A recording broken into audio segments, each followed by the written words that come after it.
আপনি সম্ভবত ভাবছেন পৃথিবীতে এগুলো কি? এগুলিকে বৈজ্ঞানিক কল্পকাহিনীর সিনেমা থেকে সরাসরি সমুদ্রের চারপাশে ভেসে থাকা এলিয়েন ডিমের বস্তার মতো দেখায়। এটি স্পার্ম হোয়েল, এবং তারা এভাবেই ঘুমায়। 2008 সালে স্কটল্যান্ড এবং জাপানের বিজ্ঞানীদের একটি দল ক্যারিবীয় অঞ্চলে জলের পৃষ্ঠের কাছাকাছি উল্লম্বভাবে প্রবাহিত শুক্রাণু তিমির একটি দলের সাথে ধাক্কা খায়।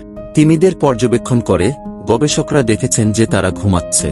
পৃথিবীর যে কোনো স্তন্যপায়ী প্রাণীর মধ্যে তাদের ঘুমের চক্র সবচেয়ে কম, প্রতিবার 10 থেকে 15 মিনিটের কাছাকাছি ঘুমায়। শুক্রাণু তিমিদের প্রায় শিকার করতে হয়। তারা প্রায় 2000 পাউন্ড গ্রাস করে। স্কুইড, অক্টোপাস এবং মাছের মতো তাদের প্রতিদিনের খাবার। গবেষকরা কেন তারা উল্লম্বভাবে ঘুমায় তার কারণ খুঁজে পেয়েছেন। এটি যাতে তারা পানির পৃষ্ঠের কাছাকাছি ভেসে থাকতে পারে এবং সম্ভাব্য শিকারীদের থেকে সতর্ক থাকতে পারে। বিজ্ঞানীরা বিশ্বাস করেন যে তারা এক চোখ দিয়ে ঘুমায়।